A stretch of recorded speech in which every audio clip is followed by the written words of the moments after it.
Hello, everyone, and welcome to Live After Elimination Chamber.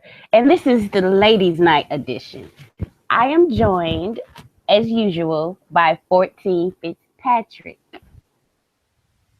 Say hello. Hello. Thank you for having me on once again. It's been a while. I missed the Rumble show because, as some of you know who watched the Speaks broadcast that we did, I was under the weather and a bunch of tragedies and incidents happened on that weekend, so I missed the show. But I'm here with the great Tonya Rodgers on this show, Elimination Chamber. And with us is one of Tanya's friends. Yes, we have a proud member of the Roman Empire, and that's how I introduce him because I just absolutely love the fact that he's a man and he goes just as hard for Roman as I do. Say hello to Crazy Chris, everyone. Yay!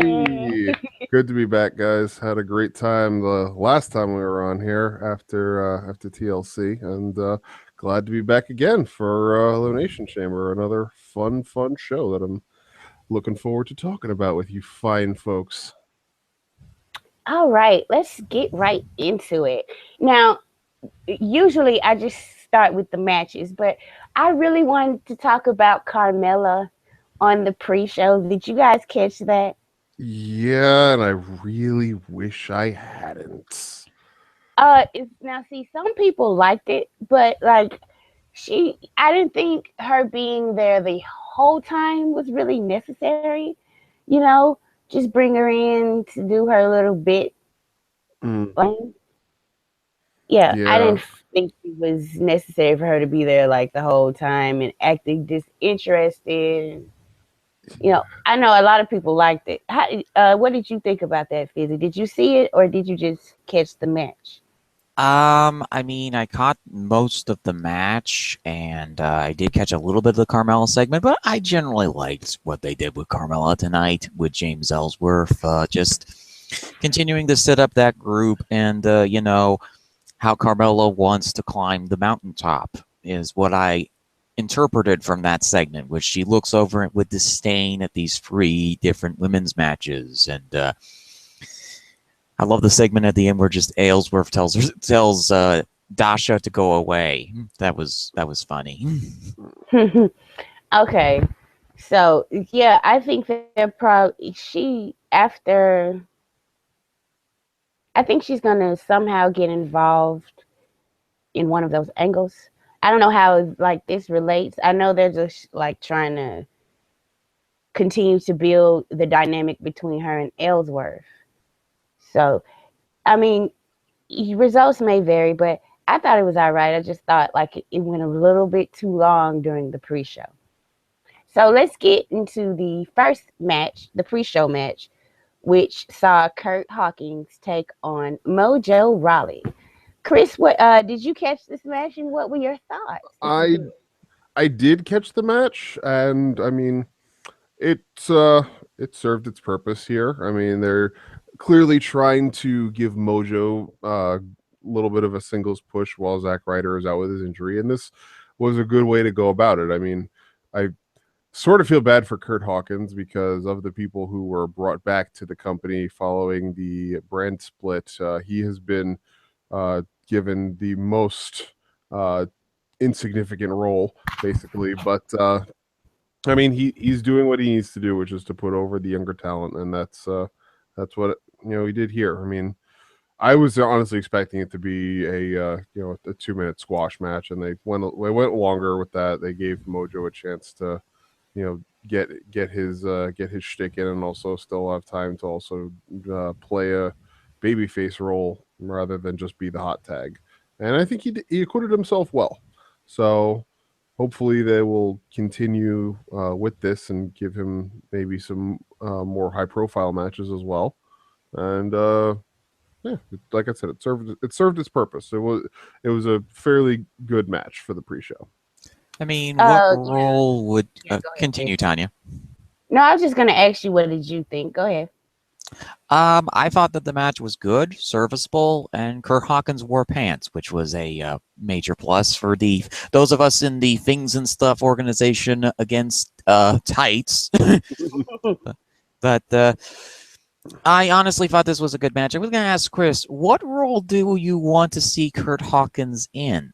No, I think that he's fine in this role. I mean, it's more just in relation to the fact that like they brought back like Jinder Mahal came back at the same time, and he's been put into some somewhat significant angles on Raw and given a little bit more screen time. Whereas Hawkins, first of all, his entire rollout was completely botched, and then they had to basically start it all over again from the beginning. And then since then he hasn't really done much of anything, but I think that's all right because, obviously there's only room for so many people to be major players, and they need to have somebody who's going to be, enhancement or build up talent. And he fits in well with that role. He's a good hand in the ring, and he can build up the younger guys, like I said. So yeah, I think it works out well for him. I mean, I'm surprised he came back to do that, but I mean, it works well for him. And if he's getting a good payday out of it, then more power to him. Wish him well. He also serves as the fusion with Zack Ryder to form Tony Nese. So there's that. Yeah. And they did have that one little backstage spot they did where they had the reunion of the Edgeheads, which was which was a nice little nostalgia moment. That was my favorite thing that he's done since he's been back. Yeah. Like the backstage with the Edgeheads. I was like, oh, yay. Too bad Edge is injured. And this cannot be a real reunion. So yeah, I pretty much agree with you guys. It's just, let Mojo get his little time to shine on the pre-show. And it's really not much to say other than that. Yeah, I mean, I thought that the match was good, and I really liked the fact that they gave Mojo time, and, he won the match, which was all good. Yeah. So let's move on to the main card. And we'll start with the first official match of the night, which saw Mickie James take on Becky Lynch. Now, Fizzy, you can go ahead and get your thoughts first on this match. So the story going into this match is that Becky Lynch had been doing this angle, the luchador angle, for several months, and trying to play mind games on Alexa Bliss. But Alexa Bliss obviously countered those mind games and brought into a plan on her own. After climbing many mountains and fording many streams and wrestling bears, Alexa finally found in some mystical temple Mickie James, who was reeling from her defeat from the Empress of Destruction, Asuka, at one of the takeover events a few months back. Mickie, obviously gone insane because of the defeat to the legendary Empress of Destruction, teamed up with Alexa Bliss to cause trouble for Becky Lynch, which was revealed in the La Luchadora Steel Cage match that Alexa Bliss won. Now, Mickie has come back into the fold of WWE, wanting to prove that her last generation is relevant, and Becky wants to rip her arm off. Now, this is yet another problem that was caused by Becky being Becky and not realizing that sometimes you really don't have to do the whole take the initiative thing and just be as what you can be. And I understand she's trying to fulfill a leadership role in this whole kayfabe thing, but at the same time, she's not as strong as Bayley. She's not as crafty as Sasha, and not as brutal as Charlotte is. So she's trying to form her own identity, and in a way, she's also caused Mickie James to get an opportunity to sneak back into WWE and try to prove that her generation is relevant. Because Becky and the Four Horsewomen have been talking a lot of smack about the past generation of women, which is both a good thing and a bad thing. The good thing is... Fizzy, I'm going to have to cut you off. Yeah. Because Becky hasn't done any of that. Mm-hmm. She hasn't. It's been the only person really that's been doing that is Sasha. Sure, but it's guilty by association. Mickie is also completely insane, so she's going to blame all the Four Horsewomen instead of just pointing their direction at Sasha Banks, who's currently embroiled with a feud with Nia Jax after Nia squashed her Sailor Moon PVC figurines. Oh, God. So this match was rather humorous to start off with because Mickie James comes out on, like, Did she just get back from a 1960s disco or hippie dance because she's wearing 1960s pants to the ring against Becky Lynch? And this was a very psychology-driven match where you had both of them targeting the arm. And what happened is that throughout the match, Becky's arm got more and more damaged as Mickey was trying to play Becky's game of "I'll rip your arm out." So what happened is shockingly, the match did not end with a submission and ended with a roll-up. Thought it was enjoyable. It continues the feud on into WrestleMania, and we'll see where both of these individuals go on from here. But definitely the matches ahead of this show, the other two women's matches, definitely affected this match. What would you say? Would you say this was the strongest of the three matches or the weakest, guys? Of the three women's matches, yep. I would put it actually in the middle. Yeah. I'd say middle of the road. Mm-hmm. Yeah. Yeah, Chris, what were your thoughts on the match? I've enjoyed this feud as it's progressed so far. I mean, it's branched out to include more people, and this was encompassing two matches that happened tonight among the women, and both Mickey and Becky are good in the ring. They both showed that tonight. They wrestled a very competent match. I think that there was a lot of factors that were distracting in the match, though. One, Mickey apparently got cut at some point during the match. Her elbow was bleeding at some point, and that was something she was constantly trying to clean up for whatever reason. I'm guessing they were probably telling her that she needed to clean it up because they don't want to show blood in women's matches or any matches at all, to be honest. So there were definitely some spots where it was noticeable that she just kept checking her elbow, and that kind of pulled me out of the match a bit, but it wasn't terribly bad. And then the other thing was Mickey's pants. My God, they need to update her look so much. Like coming out in those giant bell bottoms and her entrance music still being what it is from her first run in the company. It's like, can we get an update for the woman? I mean, an update to a new character will do wonders for her, I think, in keeping people invested in what she's doing, because right now it's all about what she did in her first run, and people who weren't watching during that first run are going to be like, okay, well, so what's the big deal with you? We don't know anything about you other than you saying you used to be great. Okay, so what are you doing now other than saying how you used to be great? So that I would like to see in the future. But this match, like I said, middle of the road among the three women's matches that happened. It was a good match, well executed. I'm a little bit surprised at how quickly the finish came about. Mostly because we just haven't seen a women's match that has ended with a surprise roll up like this. That's something that they've kind of moved away from. So I think we've been spoiled a little bit in not having to deal with those as much lately. But it was good. I mean, they didn't blow me away, but they put on a good match, which was a nice way to open the main card. I think the cut might have had something to do with that improvised finish, because that definitely did seem very improvised. Because Mickey got that cut on her arm, I think that they went, oh, we're not going to go with the submission finish this time. We're going to just do a roll up. Yeah. Yeah. I guess it's the easiest way to get Becky to the win when they need to do something other than a submission, because they haven't given her any sort of a finishing move that's not the submission. They've firmly established she's a submission specialist. That's what she does. She'll take your arm. And it's like, okay, so what happens if she can't do a submission? Does she just lose automatically?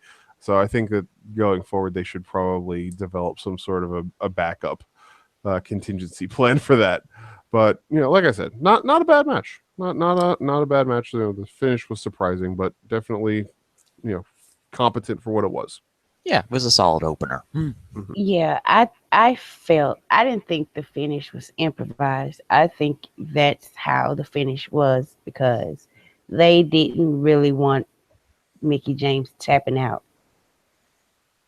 And I think, a surprise win keeps her kind of sort of strong and it leaves the door open for the feud to continue. That's why I felt they went that direction. Yeah. So we can move on to the next match of the night, which saw Apollo Crews and Kalisto, the apparent good guys, take on Dolph Ziggler in a 2-on-1 handicap match. Now, let me just say my little piece, because I don't care about the match. Really don't care about any of these three guys. I just thought it was hilarious how the post match and the babyface is getting beat up and the crowd is cheering for it. Because you know who my favorite wrestler is, and I've seen him all the time. Just this past Monday, he was getting his ass kicked to cheers.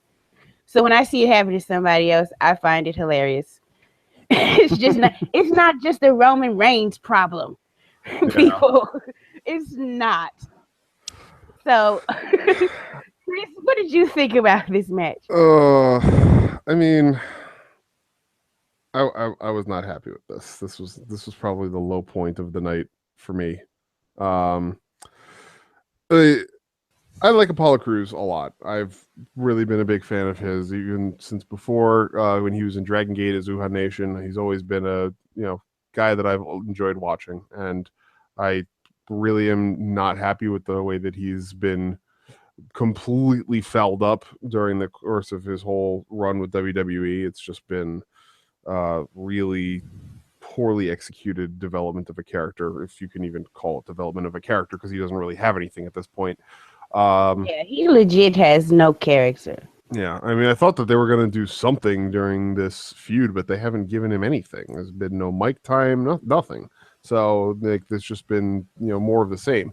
And I'm not even going to discuss Kalisto because that's even worse, and I've just given up hope on that being anything worthwhile at any point in time down the line.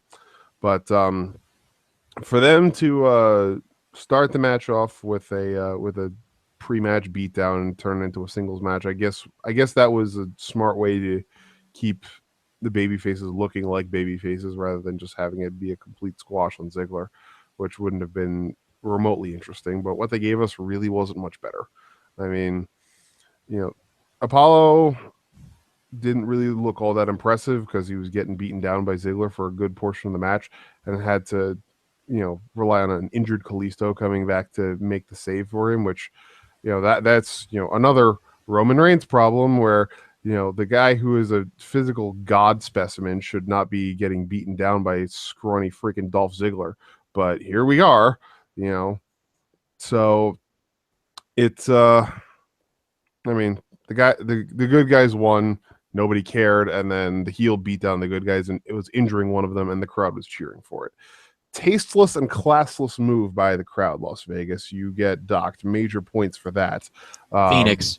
Oh, it's Phoenix? Oh, okay. Yeah, Vegas is tomorrow night for Raw.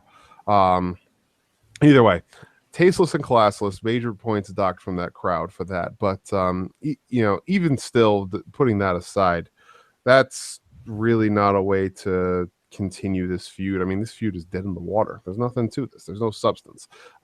Because nobody besides Ziggler has been given any mic time, and it's just been they have a match, Ziggler loses, then he beats them down with a chair after the match. And that's been going on for what, 3 weeks, 4 weeks now? Mm-hmm. That's been just a repetitive formula, and nobody really cares at this point. So not really feeling anything about what happened here. Yeah, I agree. Fizzy, what are your thoughts? I honestly thought that this was one of the better Dolph Ziggler matches, to be honest. I thought this was one of the better Apollo Crews matches that I've seen because he wasn't exhausting Baron Corbin, which I felt was a bit immature of him to say. And you know that I don't like Kalisto. And I think that he's one of the most obnoxious rudos in the company. And so Kalisto getting thrown into the light boards was one of the highlights of the show for me, I have to say. And Then, of course, Ziggler worked a slow, sensible match with Cruz, actually slowing the guy down for once. I thought his selling was effective, and I thought that the match was okay. I mean, I expected it to be a lot worse because it has Ziggy, it has the refrigerator with no charisma, and Kalisto the Rudo in a match in this handicap thing.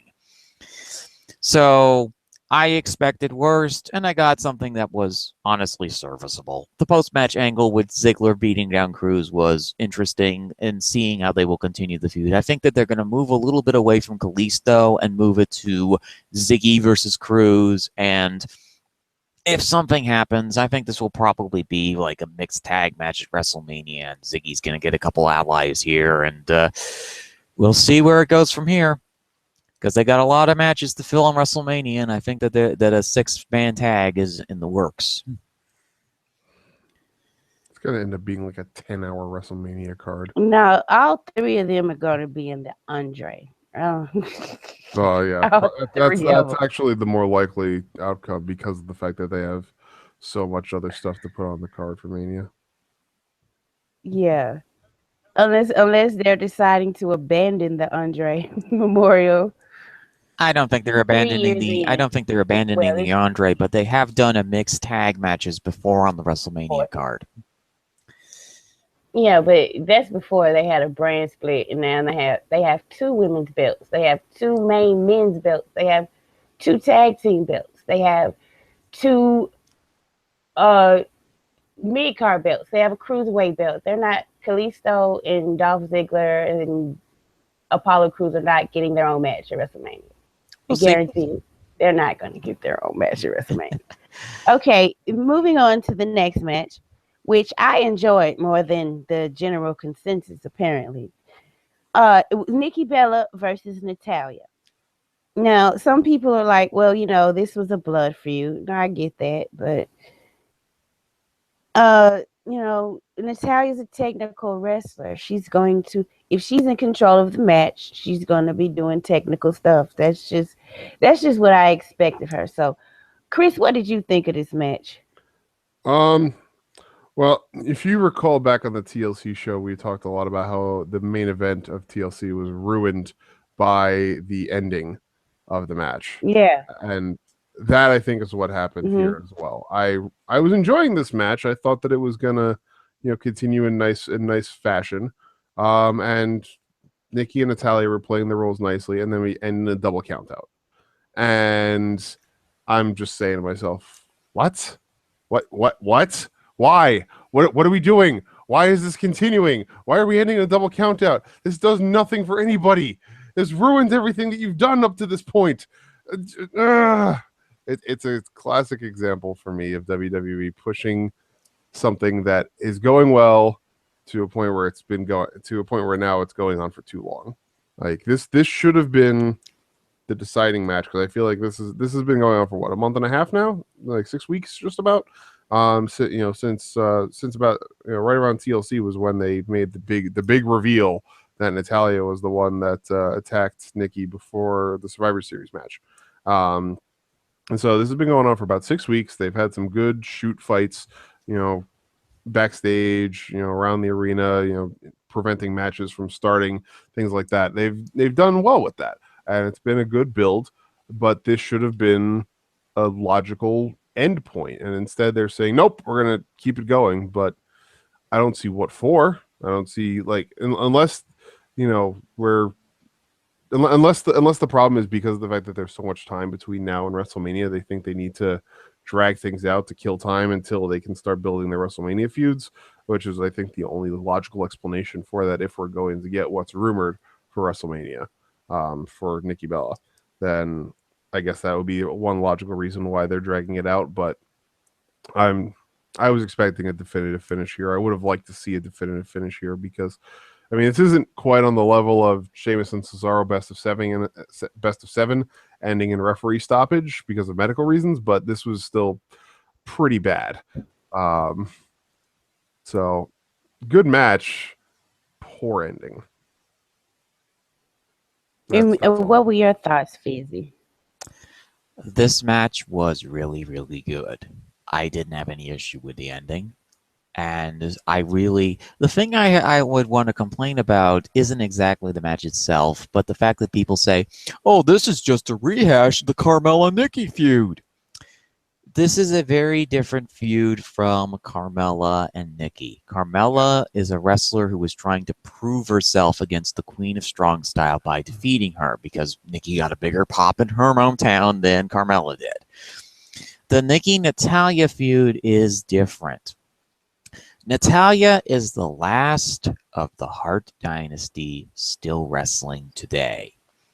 And she is furious about the fact that Nikki Bella is potentially going to start a new dynasty of wrestlers with John Cena. It drives her up the wall. And because Nikki Bella suddenly became a fantastic... I mean, before, Natalya had the one-up on Nikki because, oh, Nikki's just a model. She isn't a wrestler. Well, that was before she got struck by a green and silver lightning bolt and became the representative of Miharu Mishiwa's Queen of Strong Style. And, well, she decided to go to one of the other four pillars of heaven for her ring gear for this week. Yes, it is partially Phoenix Suns gear, but that orange is Kenta Kobayashi, ladies and gentlemen. See, I there were people in the live thread who were complaining because those were Clemson colors. So Curtin Jerker was saying, God, I can't even like this gear because it's Clemson colors. Like, this is terrible. I was like, well, okay then. I mean, first of all, it's Phoenix Sun gear. They're in Phoenix, Arizona, but the orange is Kenta Kobayashi. She somehow managed to get that past the WWE offices because Kobayashi's actually... Yeah, because Kobayashi's running his own promotion right now. Fortunate Dream, I think it's called. The match, I loved it. It was a strong-style, hard-hitting affair between these two individuals who really, really do not like each other. And just literally beat each other up and then try to out-submission one another. That was what shocked Natalya. This was the most serviceable, enjoyable Natalya match that I have seen her do ever.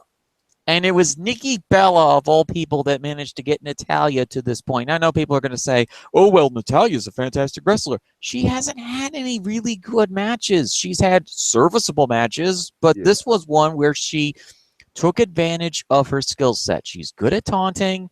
She's good at submission work. She's not really good at very much else, though. She's not good at taunting either. She is not...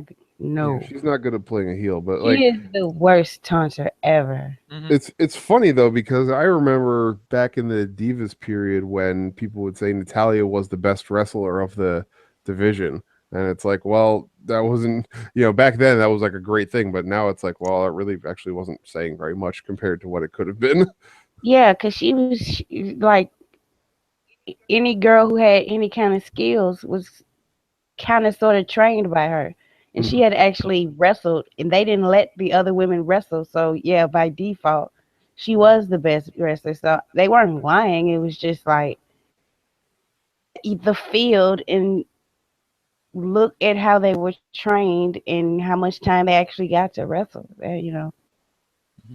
I mean, she's good technically, but she's than that. Yeah. I really do like the story that they built here. I like the fact that now Natalya is super angry about this new wrestling dynasty overshadowing the Harts.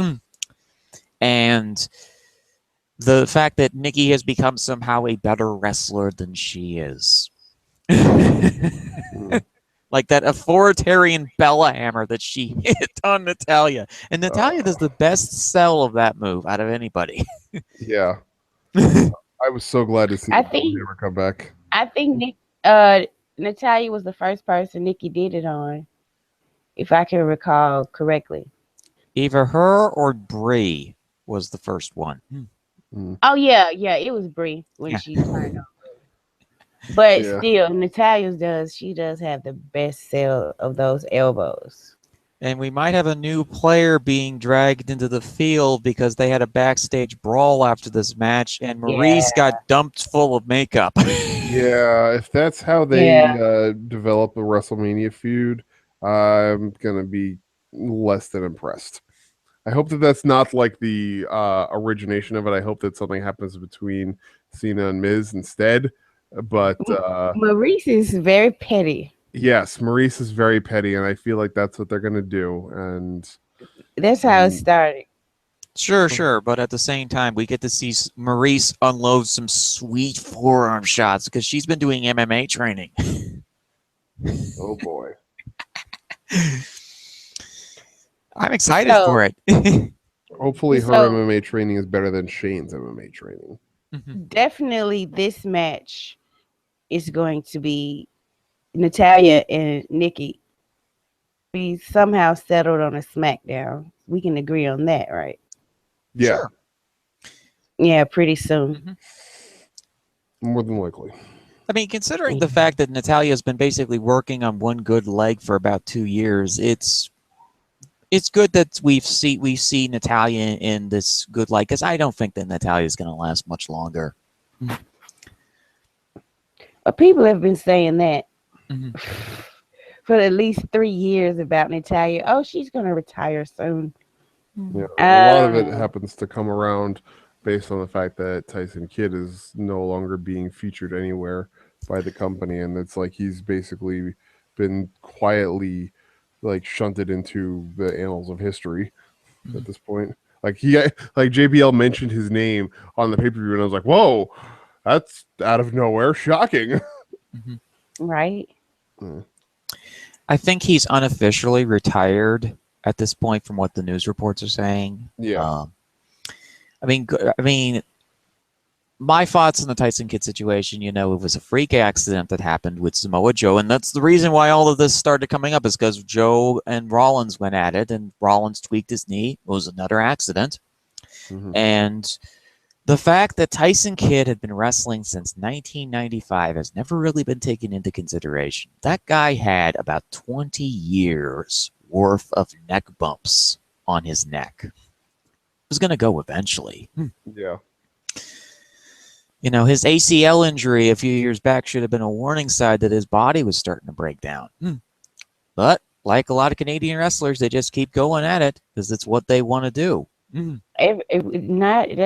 That's wrestlers, period. Sure. But Canadians are more driven that way, when it comes to injuries like that. I mean, is the Undertaker Canadian? No, the Undertaker's not Canadian. What's his excuse? Yeah, really. Oh no, I'm serious. Like I just don't. I think that you have to have a certain mind frame where you don't listen to your body when you're a wrestler. Yeah. You just keep going, and you want to keep going, and that's pretty much how it is. I mean, if we had to list it, Texans, Canadians, and the Brits would probably be up there in terms of the most stubborn wrestlers. The Samoans take good care of themselves, though. And the Japanese, too. And so, yeah, those guys, too. Yeah. Okay, we can move on to the next match, which I was disappointed. I'm not gonna lie. Randy Orton versus Luke Harper. Wasn't the tag turmoil match before that? Oh my God, I completely forgot about this match. Which shows you just how important the tag team division is to SmackDown. You want to know why I forgot about that match? Because nothing interesting happened during that match whatsoever. So I guess we can go get into it. The order was confusing as hell to me. Why would you Heath Slater and Rhino should be the tag team champions because they're the only tag team on SmackDown anybody gives a damn about. Like, they keep trying to make American Alpha happen, and I don't like they're not doing it in the appropriate way, in my opinion. Like, everybody expected them to be first and to put on this big, brave, fight and go through all the teams and then have a showdown with the Usos at the end. And it's like, because the Usos are the most credible heel tag team. You cannot give the Ascension one win in a multi-tag team clusterfuck and then be like, oh, well, we can put them last because they're established. They're badasses again. No, it was and even with the Usos beating them up before the Ascension came out, I was like, there's no way the Ascension are leaving here with the titles. None whatsoever. They're a joke tag team. You cannot take a joke tag team and in 2 weeks make them not a joke. Mm. American Alpha hasn't caught on, and I think it's because the reason things and stuff, the way she explained it, she feels like they're John Cena's to her. Like, oh, they have all these odds and everything. Oh no, we're just playing. They're better than everybody. Ha ha ha. And so if you don't show a reason to root for them, then nobody is. Like Heath Slater, while they were going on, him and Rhino were going on their little run in the beginning. What's the crowd chanting? He's got kids. He's got kids. So, you have an automatically built-in reason to care about this tag team. What's the reason to care about American Alpha? Because they're the cool wrestling dudes. I'm cool though. You can't just say this person is cool without listing reasons. See, I've said it on my shows plenty of times. American Alpha, the main roster has failed to get them over, and that's like the biggest indictment I can give to SmackDown. It's like, and I really feel like if they were going to do it like that, they should have just let Heath Slater and Rhino run the damn table and win the titles again. Well, I mean, this is indicative of everything that's happened to every NXT tag team that's been called up to the main roster, where the expectation is that their NXT popularity will get them over with the crowd, and then they don't do anything to build these guys up, and the crowd loses interest. I mean, I think that's why people liked Slater and Rhino, and that's why people are into the heel Usos gimmick, because this is something that's interesting that people can get behind and people want to see develop. Whereas American Alpha, it's like they got over in NXT because they gave the two of them great backstage promo segments to build their characters and to build a relationship between the two of them. And now they've done almost none of that. Like they've had a couple of segments on Talking Smack where they get maybe like 10% into what they did in NXT. Like they get 10% of like the promo style out of American Alpha that they got in NXT, and it doesn't resonate nearly as well. So American Alpha suffers, and that's really what it comes down to in the end is that they're trying to capitalize on a previous popularity, and it's not translating because they're not going full bore into it to do what they need to do. So I will agree, Tonya, that I thought that this was going to go very differently. I was expecting, again, like you said, American Alpha to come out first, run the table until the Usos came out, and then to have like a showdown with the Usos. And I was expecting a title change here. Instead, what we got was basically an exact replication of the end to the tag team turmoil match that we had 2 years ago on the Fastlane Go Home show on SmackDown, when it was Roman Reigns and Daniel Bryan in a tag team turmoil match versus the entire tag team division of the main roster. And that was a better match. Oh yeah, it absolutely was a better match because you had Roman and Daniel having to fight each other and then come together to win at the end, after getting beaten down by the Ascension and then having to face Big Show and Kane. And that's what it came down to here, where the Usos beat up American Alpha and they somehow had to come back and win against the Ascension. Only problem was the fact that American Alpha didn't come out first and hadn't fought through nearly as much made people not care as much about them having to overcome a struggle there. And then who really thinks that the Ascension was going to end up winning the title there? Yeah, it's a nice tease based on what happened last Tuesday, but let's get real here. There's no freaking way that the Ascension are winning the title just on a whim like that. No. Yeah. Fizzy, what did you think? I actually really enjoyed this match. Wow, we're really going hard here with the two-on-one opposition here. If people are watching this and they see my avatar, I often pick an avatar before a show, and they just released the new Crystal Gems, which of the episode of Steven Universe, and the Lapis face says it all because I really enjoyed a lot of the matches that people didn't really like. I liked the tag team turmoil match. I was invested in Slater and Rhino. I liked what they did.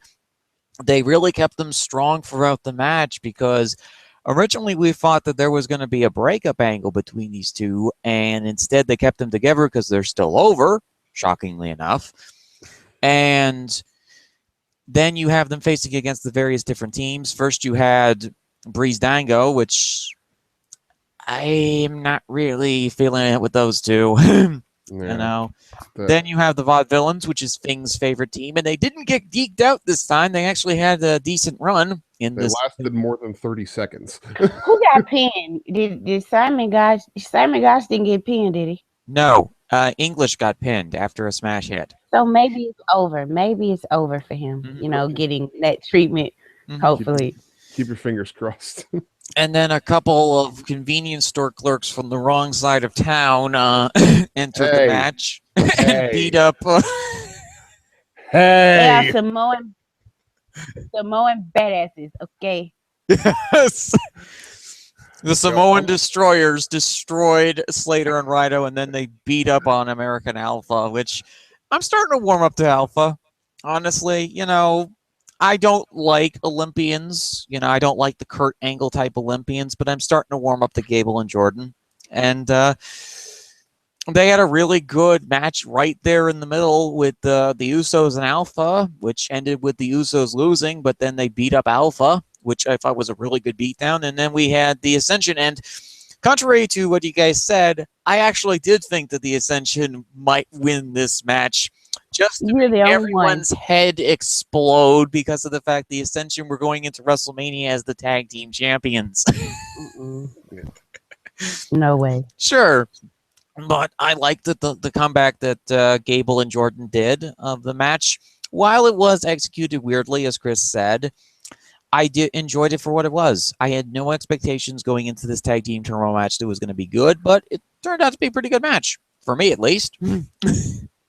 I mean, it wasn't necessarily that it was a bad match. No, it wasn't bad. It was. I mean, weirdly think about ordered. it. Yeah, it was weirdly ordered. Weirdly ordered and weirdly weird. executed.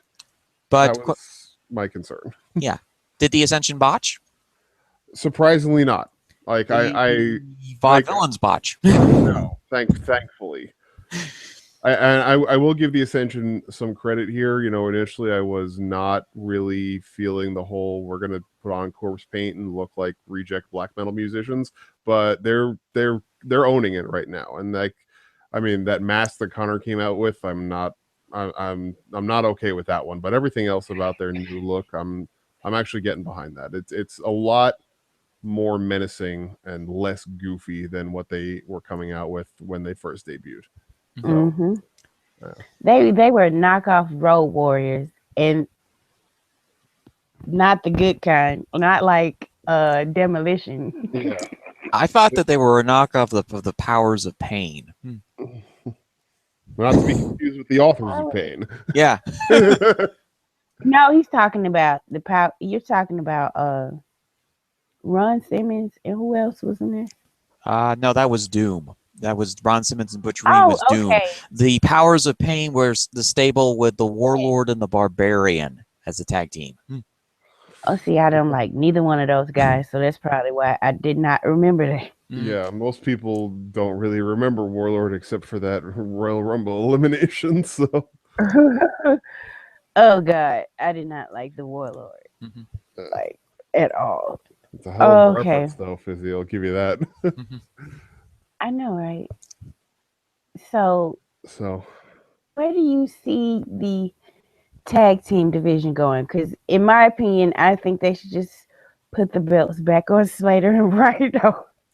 Well, that was why I was expecting a title change here, because it's clear that they were stagnating. Like the fact that they didn't do anything with the tag team division during the Royal Rumble said a lot, and they actually highlighted that on Talking Smack. They talked like when American Alpha was on Talking Smack after the Rumble. They came out right out and said, we didn't get to do anything at the Royal Rumble, so we're hungry to get some new challengers, and they kept the division exactly as it is. So I'm shocked with that. And I mean, to everybody who was saying that the Revival is going to get a promotion, that's not happening until after Mania. They're not going to do any surprise promotions at this point until after Mania, so that's a pipe dream. I mean, Samoa Joe was going to be the last one, and that was all I was all I was counting on, because it's pretty clear that even if the Revival do come up, if everything follows the track record that has happened for the NXT tag teams at this point, they're just going to end up in a holding pattern as well. And so I don't even see why people would want the Revival to come up, because I swear there's going to be nothing going on. They're not going to be able to get the crowd invested like they are with NXT. So why would you want them to come up here for that? Yeah, if they do not let the Revival talk and be like top guys and arrogant assholes that they are not going to get over on the main roster. Like they those guys be who they were in NXT. Because I don't know. I think a big difference in the case of Revival is that they are very good promos, and I think they are going to let them talk. And the difference is that Alpha they were okay promos, but it was because they were building up the team. Now they don't see any need to do any promos with Alpha because they're already established in the minds of WWE. I mean, I guess, but I mean, it's more like, in a lot of ways, I think the problem is that we can't redo the development angle that they had with American Alpha, where it was like Jason Jordan trying to find a tag team partner. Gable is persisting and trying to get him to let Gable be his partner, and Jordan's like, no, and then finally, okay, fine, I'll let you be my partner, and then they start winning, and then they like develop this weird like nerd buddy relationship where like they're kind of arrogant but just like lovable and goofy at the same time. And then when they won the titles off of the Revival in NXT, and they had that amazing post-show promo where the two of them were nearly in tears because they were so happy about winning, like that was immediately what sold me on American Alpha more than anything else. That promo was absolutely golden. That's the best I've ever seen the two of them on the stick, and they can't recreate that magic, unfortunately. So I don't know what they do. No, I mean, and I also want to see the Revival because our resident live blogger extraordinaire Reverend Kane loves the Revival. Sean Reuter loves the Revival. Our Lady Justice likes the Revival. Those three people want to see the Revival on the main roster. And I think the top guys are going to be coming soon, and they're going to be going for them legs. And they're not going to be on SmackDown. Yeah, they're probably on Raw, because we've already got a team on SmackDown that does those chop blocks nicely. Yeah, I want my Samoan badasses to get their titles back. When I want them to get them back as heels. You know what? I want my Samoan badasses to join the other two Samoan badasses on Raw and make the Samoan World Order already.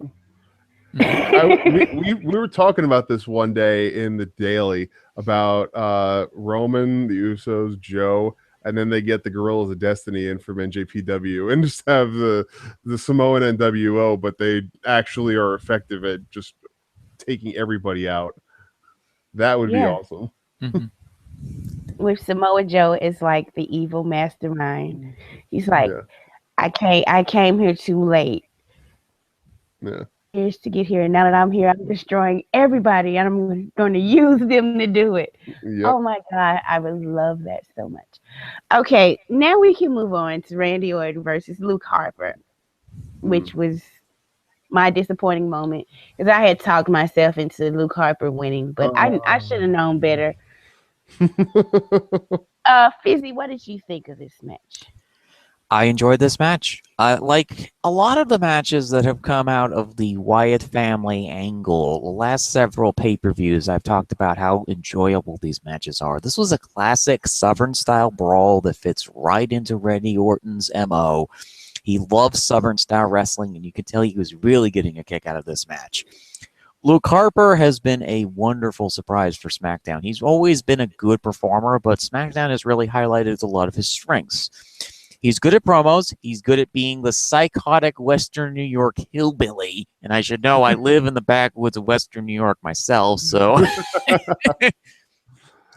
he was born and raised in Rochester, New York, which is about 75, 90 miles away from where I live, and it's really nice to see somebody from, who's local doing well in WWE and is exceeding expectations with this character that he's had for close to 10 years now. This character and gimmick that he's perfected over time. And he feels betrayed because Bray picked Randy over him in the family, even though he was the first son. He was the first son as early as NXT when Bray had his knee injury and they needed two big menacing psychopaths to represent the Wyatt family in their crusade of destruction and human sacrifice. Yep. So with Rowan out and Braun Strowman on his own rampaging on Raw, soon to meet the juggernaut himself, Roman Reigns, in the match at Fastlane.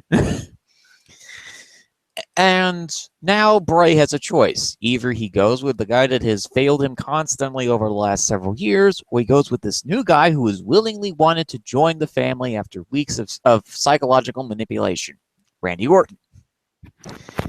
And there's a kinship between Orton and Wyatt because originally, before the Wyatt spirit inhabited his soul, he was known as Husky Harris, and he was a part of the Nexus, and Randy Orton punted him into oblivion.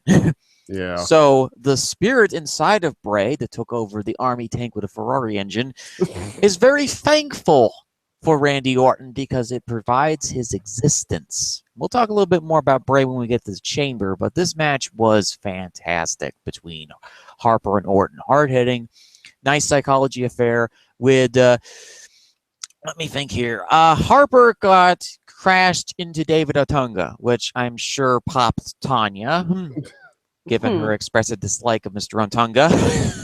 It didn't take him out, so it wasn't good enough. I mean, he was still doing commentary, so. He didn't do commentary for like 2 to 3 minutes afterwards, though, so it did have a bit of an effect on him. Yeah. Like I said in the live thread, he almost crushed Otunga. If only we had been so lucky. Yeah.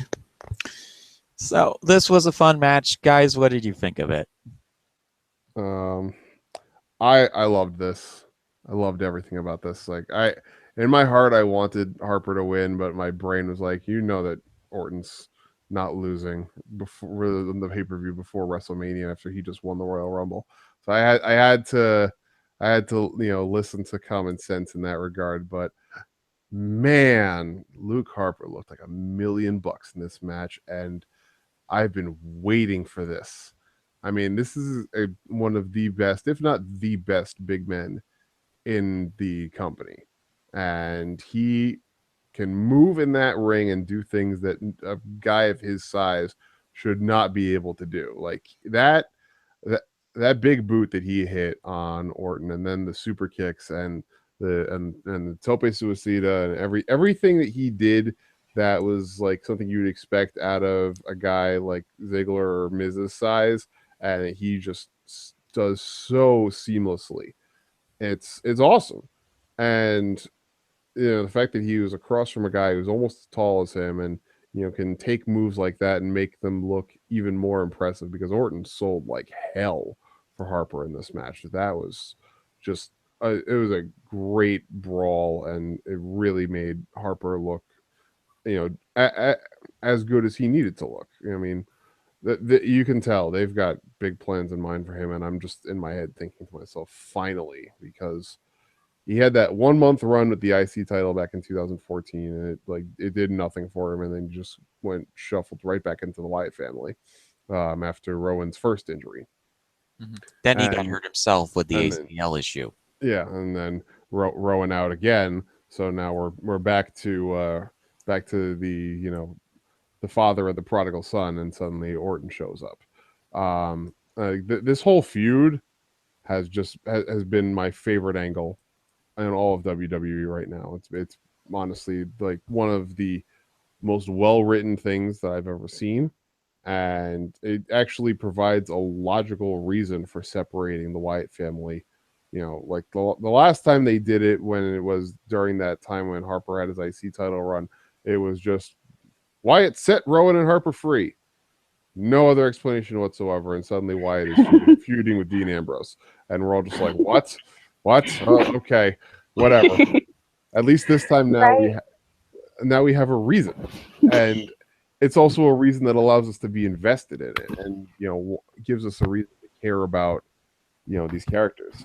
And best of all, like honestly, the best thing about all of this is the fact that they're giving dimension and depth to Harper's character, because he's been a part of the Wyatt family for so long, and now he is finding himself in uncharted territory. He is left to his own devices, but unlike the last time, he's left to his own devices while also seeing the snake in the grass still, menacing his brother.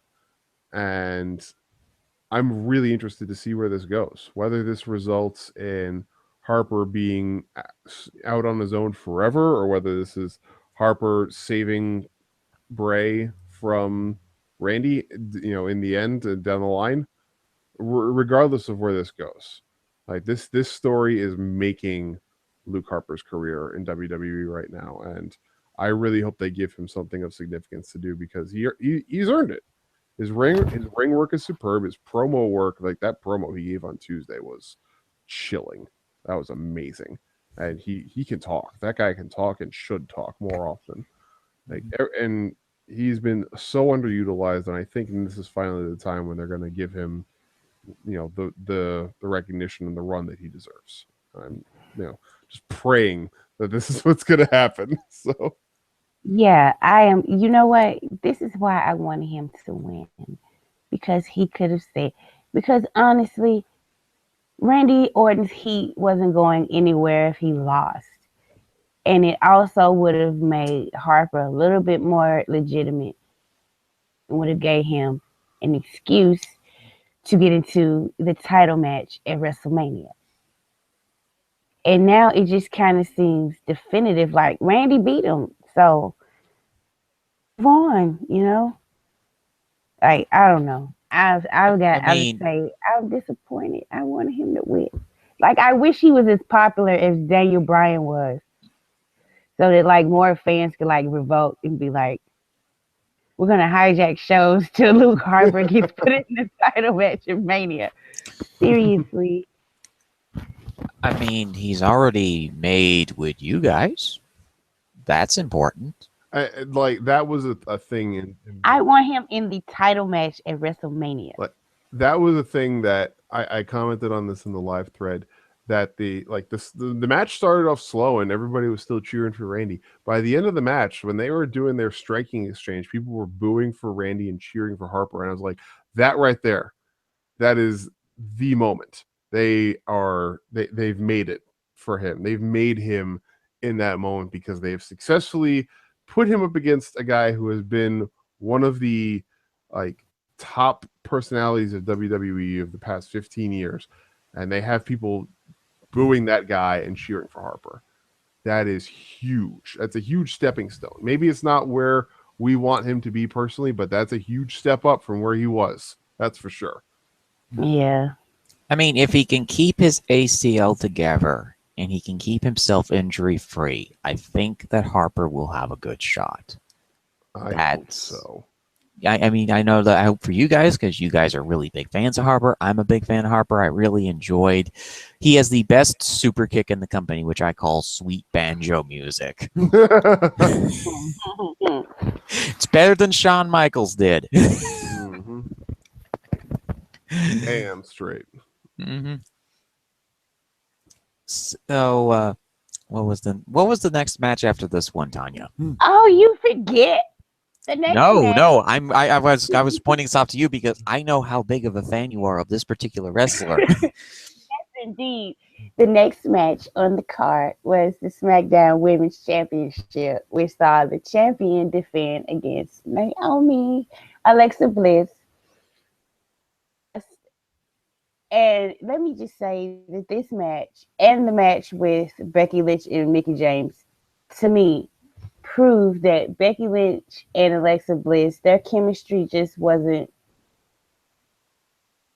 I didn't like any of their matches. Like, there were some good spots and they were well put together, but I just didn't like the way they wrestled each other. But I really enjoyed this match. It was very entertaining. It possibly because it was a little different in that there were barely any rest spots. Like, those girls were going. Like, most dudes have to take a rest spot, and I don't think there was like a rest hold. I'm gonna put you in a headlock for no reason moment so you can catch your breath. None of that. Like, Naomi was all over the place, and I know some people are like, oh well, this looked like a botch, and that like, I don't wrestle, so the only time I pay attention to botches is when it really takes me out of the match, or if somebody gets injured, because I don't want anybody to get hurt. But like, other than that, like, stop checking for if people do moves perfectly. I really do hate that. But oh my God, I was so happy. I was so emotional. And then, like, I've heard so many people for so long say Naomi's boring. She has nothing to offer. Nobody cares about her. And then, when the brand split happens, oh, she's only over because of her interest and there's nothing to her, blah, blah, blah. The crowd chanted, you deserve it, to her. About to cry. It is going to make me cry. And it was just a beautiful moment. So, yes, it was my favorite part of the night, actually. I was shocked. Like, I follow, they talk about the betting lines, and I'll see, and they were like, Naomi was a fave, and I was like, she's must gonna get a DQ win or something, because they're not putting, like, I was in denial until she got the pin that she was gonna actually become women's champion. And like, I'm scared that like they're gonna like, oh no, we're just gonna take it off of her Tuesday. Like, you have no idea. I was a fan of Naomi when she was a Funkadactyl. So yeah, that's how long like I've waited, and I never thought she would ever even be considered to be the champion. I was just like, just let her be like a mid card, have a couple of feuds here and there. But they actually put the belt on her. I am so shocked. God, you guys go. Okay. All right. I was also shocked. Not expecting a title change here. I don't think anybody was. But I'm with you on this, Tonya. This is a great moment. And I'm not gonna go into judging spots. To say this was a botch, somebody screwed up here or there. They're in the ring, and even in spite of any miscues that they might have had, they still put together a solid match. And they did hard, stiff offense on each other that really looked impactful and really made it seem like they were just going hard the whole way.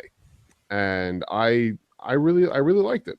I'm really happy that Naomi got the win. She's been well deserving of a title run for a very long time, and I think this was the right role to have her in for a title run. Because this is the most over that she's ever been, and this is a characterization that actually makes sense for her, because she's proven time and again that she is just genuinely a very good person and has a great heart, and is that heel run that she had 2015 2016. I think that was just like it was a good expansion of her as a character, but that wasn't right for her. That was not like the right thing for her to be doing. This is the right character for her. This is the right way for her to be presenting herself. And I just gotta say, the video that WWE put up on their Twitter of Naomi meeting Jimmy Uso behind the curtain after she won, the sweetest thing I've seen all month. This is so nice. And it's like, Oh, I have not seen it. like, Oh my god, I'm probably gonna cry when I watch it. yeah, They're my favorite WWE couple. yeah, Like my favorite couple yeah. ever. You can tell, like Jimmy can tell, like you can tell Jimmy's just like, finally this has been such a long time coming, and it's true. Like I said, this has been something that Naomi's been working towards from all the way back when she first came up in the company, and through Diva Search and all that other stuff, and like, or I don't know if it was Diva Search or NXT that she came up like the NXT. original. She was the original iteration of NXT. Okay, yeah. So like to come up through that, and to be where she is now, like she's earned it, and I'm really proud of her, and I'm proud of the fact that they gave that they gave them this match, and they gave them the time that they did to present this match. Um, you know, Props to Alexa Bliss also, because she did a hell of a job in this match too. The selling in this match and just her presentation, with the exception of the temper tantrum, because I'll never be a fan of that. But that's neither here nor there. Everything that else that Alexa did in this match, I was really enjoyed. Really, she did a great job with, and I hope that they let Naomi keep the title and carry it into Mania, because you know, after all that she's done for all this time in the company, I think that having her carry the title into Mania is the least that they can give her for everything that she's put up with, from being a backup dancer for Brodus Clay all the way up until now. She finished second in the NXT Season 3 contest to Caitlyn, Yeah. who's no longer with the company. And AJ Lee was the third place person, also no longer with the company. And she's now the SmackDown Women's Champion. The story of this match was really interesting because Alexa thought that she was nothing, but in reality, it's a little bit deeper than that. Because as Chris said, Naomi was part of Team Bad, therefore she was associated with Alexa's greatest enemy in NXT, Sasha Banks. So naturally, Alexa is going to be dismissive and angry about the fact that one of the ex-members of Team Bad is facing against her. Up until this point, Alexa has been having a crusade against the Four Horsewomen, and anything associated with the Four Horsewomen was going to get the Pixie Hulk's temper up like about, times 20, times 50. So, naturally, Alexa was trying to be dismissive more for her own self-confidence, because she realized that this was going to be a tough matchup against Naomi. Naomi had beaten her previously, and this is the freaky thing. Most times when people beat people in non-title matches, they typically don't get the belt. Naomi is one of the few exceptions to that rule as of tonight, because she beat Alexa Bliss in a really enjoyable match. As Chris said, it was a hard-striking affair with both participants beating each other up. And I want to ask this question to Tonya, because I don't want to get beaten up by people about it, but grabbing someone's hair, that's not necessarily something that's approved of, right? No, it is not. Yeah. That hurts. That hurts. I don't care if all of it isn't yours. It still hurts. Like if it's glued in, sewn in, whatever, it hurts. So yeah, you had the spot there where Alexa wraps Naomi's hair around the ropes, and then started kicking at her. And the Pixie Hulk wanted to prove a point that she was better than the Four Horsewomen. She wanted to prove that she was the best person in NXT, but instead she gets beaten by the second place winner of NXT Season 3 years and years ago. So she's going to react like Mount Krakatoa because of the fact that she lost the belt. And this also puts her alliance with Mickie James into question. As we discussed earlier, Mickie lost her match to Becky Lynch. Where does this alliance go from here? Does the student who had been leading the charge with the championship get betrayed by the master? Because we know how crazy Mickie James is. She gonna be doing the backstabbing, like Tonya said on Wednesday Night Shooting a few weeks back. Because now Alexa no longer has a bargaining chip, which she had the title. Right. And now Mickie wants the title. Oh yeah, that's very interesting. Alexa might get mad at Nikki for trying to go after what she considers her title, and that's how it starts. Mm-hmm. Yeah. We also have to consider Carmella's involvement in the feud, because we know that Carmella does not like Alexa Bliss, and basically the whole feud of Alexa versus the world, or the Four Horsewomen in this case, started when Bayley picked Carmella over her. Carmella, the person who's probably going to be burying James Ellsworth in cement shoes and dumping him in a river at some point. Please God, let it be tomorrow. Yeah, I don't know where like I don't know where that's going, but like Mm-hmm. Carmella's a good character, but I would rather not see her win the championship. I don't care. I if don't think she's going to win the championship. I think she's going to get involved with the championship division, because Yeah. she wants to be the person that she wants to be like the Bella Twins, because that's partially why she likes feuding with Nikki, is because she kind of sees herself as a combination of both Nikki and Brie. She wants to be the schemester. She's established that as part of her character. She thinks of herself as the Princess of Staten Island, when in reality she's not a princess. She's the daughter of a carpenter who got beaten down by wrestlers back in the 80s and 90s. Carpenter meaning jobber in this case, for those who don't know. So she has something to prove. I think the women's division right now is amazing with the storytelling that they're doing right now with Alexa, Naomi, heck, even Natalya and Nikki Bella. They're getting the best out of those people. And they're continuing the thing with Mickie James and Becky. We don't know what Becky's going to be doing now, because Naomi's got the championship. Who's going to be the one to dethrone Naomi? Oh Lord, I just thought, oh God, Becky Lynch stands are probably so upset right now. Well, hey, I'm a Becky fan, and I could not be happier. You're not a stan.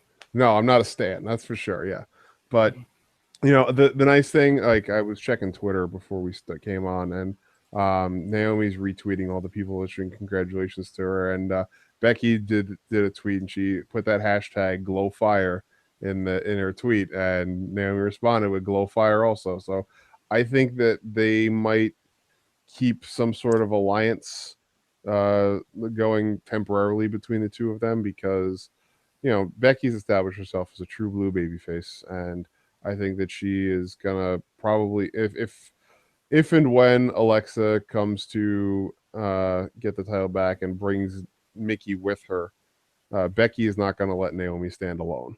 So I think we're gonna see some sort of either tag team or four-way action going there, because Becky is not one to just sit idly by and let someone be taken advantage of. Yeah. Sure, but at the same time, the caution for Naomi is that Becky's plans tend to go south pretty quickly, like the La Luchadora idea that she had. So best be on the side of caution when dealing with Miss Lynch. Yeah, but I think it's going to somehow end up, like the rumors say, it's going to be 2 fatal 4-way matches at Mania. So that might be that one of them there. Yeah, which is disappointing, but I mean, like I said, WrestleMania is going to be like 10 hours because of what it's a million. It's a million people on the roster, so I can understand why they're not having a one-on-one match. It is disappointing that there won't be any women's single matches, probably, but they're trying to get them all on the card and try to get them all paid. So I think Charlotte's having a singles match. I still think it's going to end up being a fatal 4-way. It's going to be Charlotte, Nia, Bayley, and Sasha. Yeah. Oh, okay. Well, that's one match. So, anything else before we move on to the main event of the evening? I think Alexa Bliss. Continue, Chris. I was just going to say, I'm feeling the glow. That's all. I think Alexa Bliss did a phenomenal job in this match. You know, a lot of people have been very critical of her ring work lately. She did a very good job here. I think the problem that, as you guys were saying, that there wasn't any chemistry between her and Becky, because Becky, I think, was working way too fast with Alexa. You know, wasn't working Alexa's speed, and that's what led to the downfall. She's expecting everybody else to be at her level. which is not exactly the right way to push a revolution. The right way to push a revolution is to understand, okay, these people have weaknesses. Let's try to play to their strengths in these matches instead of going for the weaknesses. Yeah. Yeah, So, I can see that. Yeah. I mean, look at for example, look at the CMLL women's division. Like, most of them are over 35. Most of them know they have weaknesses, but they play to their strengths in every 6-woman tag that they have. And every trios match they have, it's always a fun show, and it's always interesting to see who's going to win, the Technos or the Rudas in that particular encounter. Yeah. So, the main event time. The main event, who saw the WWE champion John Cena defend his title, which is his 16th, in the Elimination Chamber match. Now, the Elimination Chamber itself was different, and I approve. I actually like the design better than the old one. Um, but I gotta tell you, I don't like Elimination Chamber matches. I think it's just too formulaic. And this was a good match, although they did still stick to the same formula, which was pretty much nobody gets eliminated till all the pods are open, and the most, like, who everybody would have thought got eliminated early or first, they were gone. Just like that. It was Corbin, Ambrose, and Miz. And I was like, of course, they're going to get rid of those three first. And then they had the little triple threat match. And then I'm kind of not shocked John Cena wasn't the final two. Just so, they're crowning a new champion. So they might as well go and get him out of the way and, like, boost up some excitement in the final stretch. Because, oh my God, John Cena got pinned. That means he's lost his championship before the match is over with. So, yeah. It was a good match. I just don't like the Elimination Chamber format. What about you, Chris? Having only seen a few of the Elimination Chamber matches that have happened in WWE, I would say this is probably the best one of the ones that I have watched. Definitely far and away miles better than either of the chamber matches they had on last year's Elimination Chamber pay-per-view, because those were both just overbooked clusterfucks. So I really enjoyed the execution of the match, apart from the fact that, like you said, Tanya, that there weren't any eliminations earlier in the match. Waiting until the chamber gets to critical mass and then just throwing together a string of eliminations really it takes you out of the match in a lot of ways, because it's like, okay, how long until the next elimination happens? Oh, okay, there it is. How long until the next elimination happens? Oh, okay, there it is. And it's like, it would be better if, like, for example, just as a for instance, if we had started out with Corbin and Miz, or Corbin and Ambrose, and Corbin just went on a warpath and eliminated his opponent before the first pod even opened. That immediately sets the stage of, okay, Corbin is in a fit of dominance right now. He is a danger. He is going to be a force to be reckoned with for the entirety of the time that he's in this match. That's that's a big deal. That's something that has to be taken into account, and the crowd will react accordingly.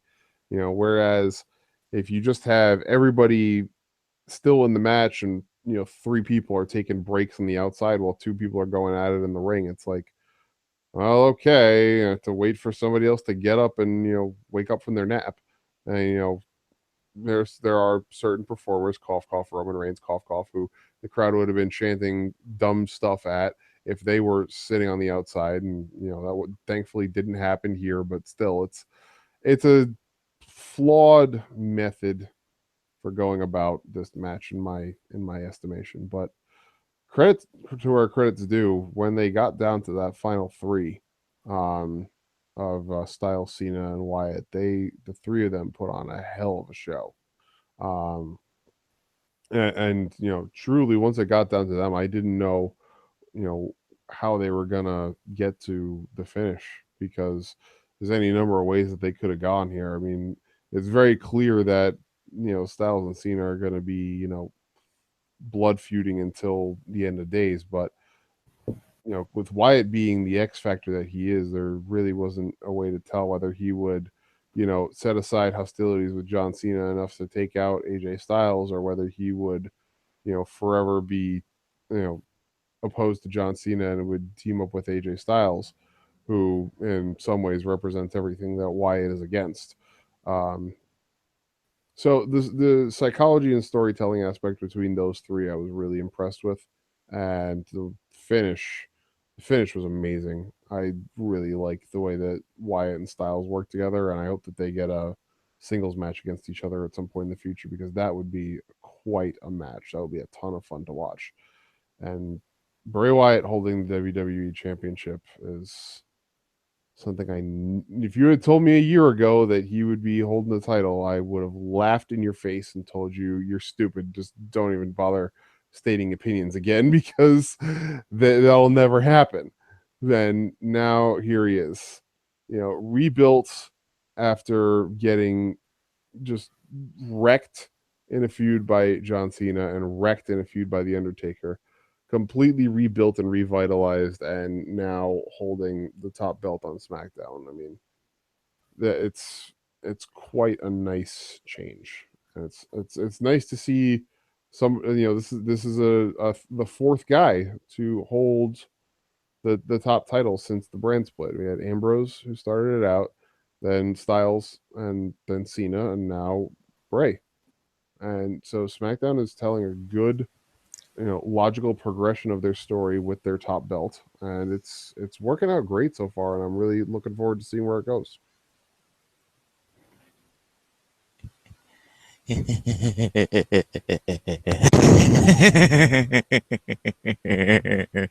Catching flies. No, I told you not to. In his mouth, tasting freedom one more time. He finally won it, my friends. He finally won the gold of the WWE Championship, taking it off the accursed god of wrestling, John Cena, and winning it away from the phenomenal hobo AJ Styles. What a wonderful, wonderful, wonderful match. I spent 5 minutes dancing up and down my hallway after the match. Me and my mother were watching the show, celebrated, because Bray Wyatt is one of my mother's favorite wrestlers. She doesn't care if he wins or loses. She likes the fact that he is a fantastic actor. She used to do community theater for years and years, so she appreciates the effort and storytelling that he brings into his character. She talks about how he never breaks character during matches. The guy is totally committed 100% of the time to his character, and that he finally had a run where he didn't get injured, or he didn't get into a storyline that didn't fit his character or motivation. And being revitalized on SmackDown made me the happiest camper when the end of the show happened. And that's not to take away from anybody else in this match, because every single person on this match did incredibly well. This was one of the better Dean Ambrose matches that I have seen in a very long time, because it fit his element. He's a hardcore wrestler. Put him in a hardcore match that doesn't have potted plants or stringy things around it. Put him in a cage, lock him with 500 dudes, and see what he does. Yeah. This was a fantastic match psychology-wise for The Miz. Really did well with what the time he had. Corbin went on a rampage. Styles, once again, my mother is always constantly shocked when AJ Styles works the ropes, because other than Wolfgang, he's one of the best rope technicians in the company from what she has seen. And then Cena just basically being this what Tierney has called in the Daily Thread this God character. I really enjoy the Cena God character looking down upon the puny mortals as he smites him with the thunderbolts of STFs and the what does he call it? The attitude adjustment? Bringing attitude adjustments to all the puny mortals who dare defy him and his 16-time reign of terror. As you can tell, I enjoyed the Elimination Chamber. It was really enjoyable, really fun. Unlike Tonya, I like the fact that you don't like the chamber matches, but I like the chamber. I've always enjoyed it. I've always enjoyed the kind of strategic chess of, okay, which guy are they going to bring out next? Which guy are they going to do this spot with? And or this thing that they're going to do. I also really enjoyed some of the banter from the crowd. Like, one of the guys on Audible on the microphone said, "Please don't die, Cena," as he attempted to leap off of one of the chamber pods during the match. But I've been a fan of Bray Wyatt since pretty much day one. I enjoyed it from his very first promos of, "Hey, you want to see something really scary?" Just, he brings this wonderful psychotic hillbilly character to life, and I couldn't be more happy that this guy finally won a championship belt for the very first time. The singles championship belt. Yeah, first singles. He's gotten racking up the belts. It's Randy Orton. Randy's a good luck charm for him. Yeah, right. The guy with Randy Orton started winning belts left and right. Now, if we can only get him to rub off that good charm on Harper and let Harper start winning belts left and right. I swear, goodness. Yeah, I also like the chamber redesign. I call it, Stephanie's creepy dollhouse of horrors. It's like, you remember that Elimination Chamber that they had where the theme song was Doomsday and the poster image is Stephanie McMahon standing over this chamber with her arms raised. Yeah. Yes, I do. I remember that. 2014. Yep, 2014, the Elimination Chamber event then. And I'm like, this is Stephanie's giant dollhouse that's currently being taken by Shane and modified, and I have to wonder how she feels about that. Man. Yeah, but it was good to see Bray. After all he's been through, there were certain times when Bray Wyatt fans were very upset with his booking. And I just kept telling people, he's young. He's going to be in this company for a long time. Trust me, he is going to get his time. And it's finally arrived.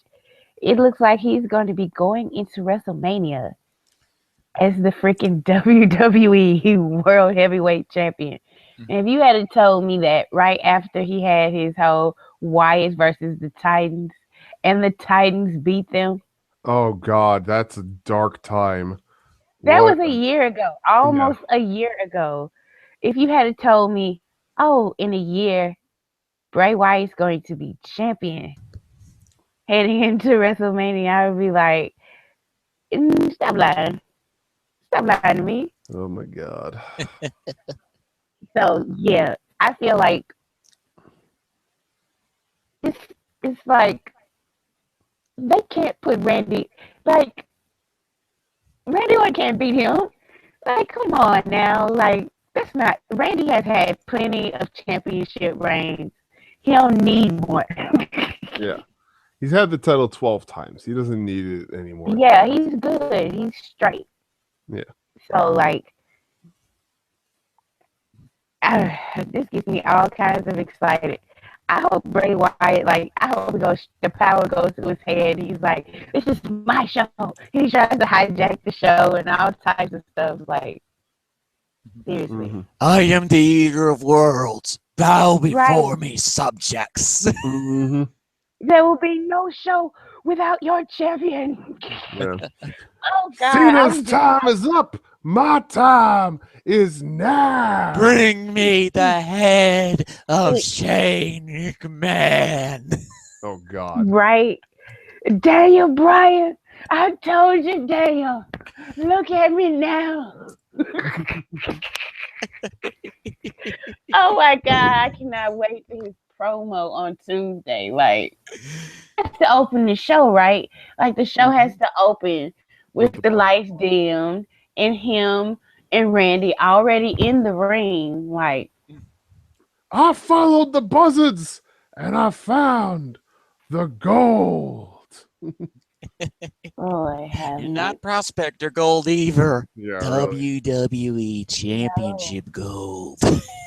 He has always been down with the machine, and he has always said when he got that title, he was going to destroy the inside out. So Maybe And this is what how better they get person to destroy first than the money? Maybe this is how they get Mick Foley off of Raw. We have a hostile takeover by SmackDown's champion. oh no, we know how Mick Foley getting off Raw. Yeah, he's just getting straight up fired. Oh, the king of kings. That's how he getting off of Raw. Yeah. Yeah. They might actually have a match, and somebody loses or whoever wins, Mick Foley's job will be on the line or something like that. Fuck. But who would stand up for who? Like, the only person who should stand up for him is gonna be busy with the Undertaker. Yeah, right. Because Roman is like. Maybe that's how they do it. Maybe that's how they do it. They have the stipulation be Mick Foley's job on the line of the Roman Reigns Undertaker match, and it will still. So with that, because I hate to tell people, but Undertaker is losing in that match. So you telling me Undertaker? He's losing that match. Mm-hmm. But I've actually heard rumors. Let's just talk about that real quick. That the Undertaker actually wanted that match to happen. So. Hey, you know what? Good. The powers of the demonic powers of the Undertaker versus the demonic evil powers of Santa Claus. See, that's the thing. I think that's the reason why Stephanie McMahon brought Mick Foley in, was because all of the demon energies and demon powers that Stephanie had literally got speared out of her by Roman Reigns at the Triple H Roman Reigns WrestleMania match. Mm-hmm. And they've had to supplement that evil power with whatever power that Mick Foley had from his days wrestling in the wrestling force in his hardcore death matches. But Mick Foley's powered by Santa Claus. So I've been saying for months now, basically the evilest force in that wrestling ring right now is good old jolly old Saint Nick. You know what? This is what Stephanie gets for kicking Kane out of the Authority way back when. Okay. Because we got enough stuff. Yeah. Okay. So far on a tangent. Let's grade this show. Fizzy, what would you give the overall grade for Elimination Chamber? I was gonna let Chris go first. Well, you can go, Chris. Okay. If you would ask me to grade the show after the first half of the show, it would probably be somewhere around a C-. But the second half of this show really picked up business for me. And so overall, Elimination Chamber 2017 gets a B+ from me for ending the show with 3 very well done matches. The opening match on the card was also well executed, a competent match. And the rest of the matches ranged from subpar to just downright bad for me. But the good on this show was good enough to bring it all the way up to a B+, because the good on this show was amazingly good. Props especially to Luke Harper and Randy Orton for putting on an amazingly well executed grudge match, to the guys in the Elimination Chamber for, despite the stipulations that always occur in the chamber, for pulling out a great match among the 6 of them, and especially to Alexa Bliss and Naomi for giving us a really solid title match with a great surprise finish as a great feel-good moment of the night. Going into Elimination Chamber, I really didn't have any expectations of this show. Like every other pay-per-view that I watch, for those who don't know, I didn't used to watch pay-per-views because they were way too expensive for my blood. $60 for a pay-per-view. Yeah, I'm going to go to Cageside and see what the results are instead and watch Raw and SmackDown. That's what I used to do before. But since getting the WWE Network, I've been able to watch these pay-per-views and be able to express my experiences with them on these wonderful podcasts, ranging from Speaks to Live After.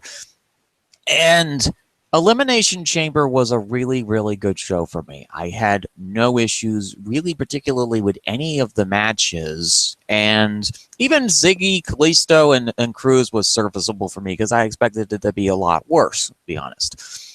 I really liked the entire way that the card was structured. It was one of the most enjoyable pay-per-views for me. And then the ending, of course, which was Bray Wyatt winning his first singles gold, Naomi getting a feel-good moment by winning the SmackDown Women's Championship, the inevitability of Mount Krakatoa exploding, and the Pixie Hulk going on her quest to regain the gold, whatever Becky Lynch and Mickie James are going to be doing after this, and then, of course, Harper and Orton was fantastic. I was one of the few people here that enjoyed the Tag Team Turmoil match. It was an enjoyable match that, again, the Ascension didn't botch, the Vaudevillains didn't botch, everybody did their roles really well. And, well, my grade for it is A+. Well, you see, I don't really grade on, I grade on like emotions. And well, for motion, A+ for me as well. Yeah. Surprising, given that Alexa lost the title. So I would say there was like moments that made this show for me. Seeing Apollo Crews get beat down and the crowd is cheering, chanting yes, saying thank you, Ziggler. Really, it made me feel better about being a Roman Reigns fan. So that went really high on the list.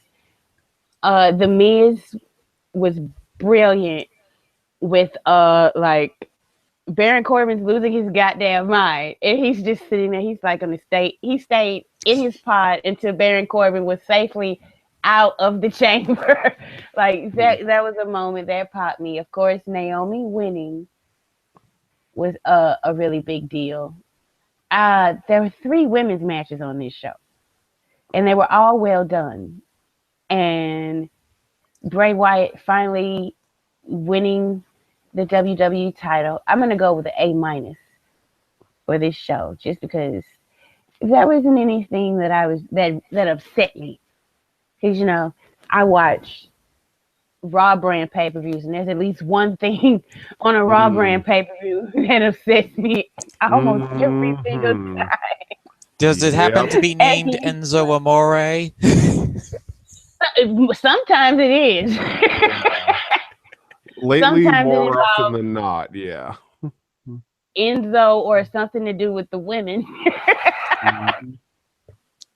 So this show was very enjoyable. I was fine with all the finishes, except a little bit disappointed that Luke Harper didn't win, but I expected that. But yeah, A-. Good job to everybody. I thought everybody stepped up their game and performed very well.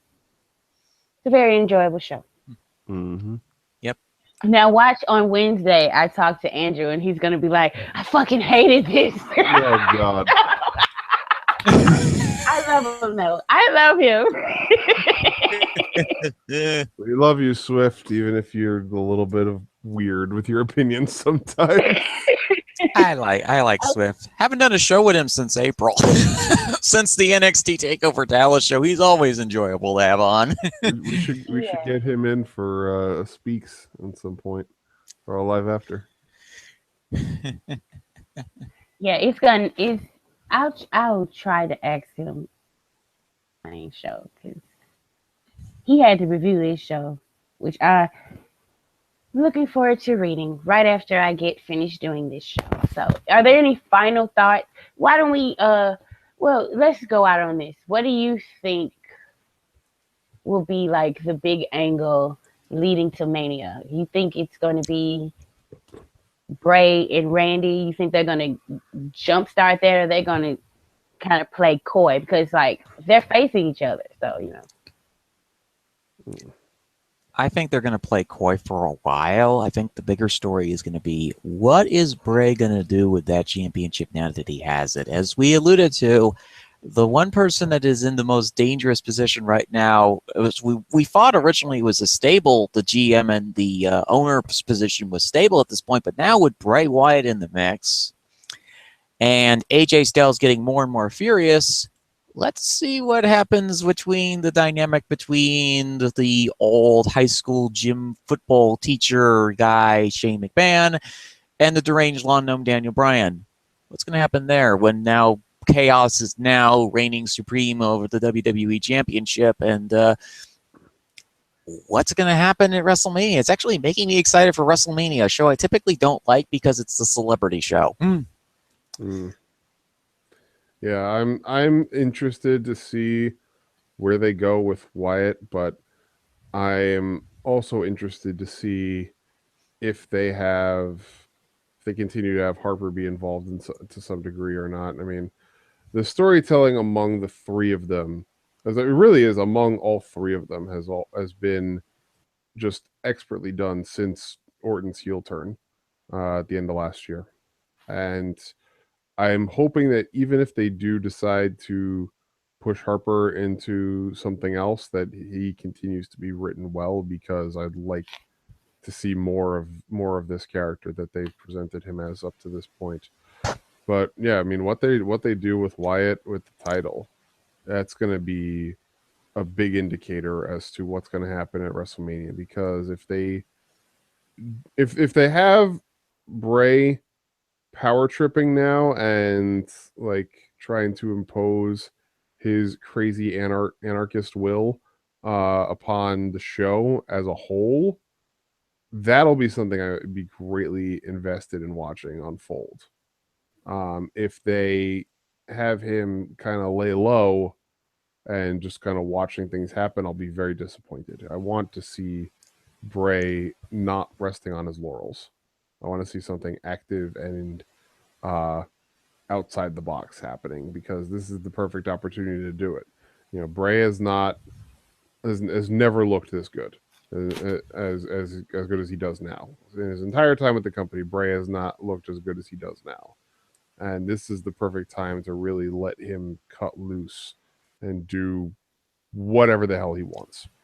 So I say, full speed ahead. Just, let him run wild. And I hope that's what they choose to do. Yeah, I agree. So this has been a very enjoyable show. I thank you guys for joining me here to talk about Elimination Chamber and listening. This has been fun. I always have fun doing these things. And we will see you guys next month for Fastlane. Yes, I don't usually do Raw shows, but I am not going to do one for WrestleMania because I'll probably be asleep by the time the main event happens. And to be honest, if you weren't, the main event will probably put you to sleep. Right. So it's what it's rumored to be. Yeah. Right. Yeah. We'll get more on that on the Fastlane show. So thank you guys for listening. And I am Tonya Rodgers. We're here with 14 Patrick and Crazy Chris.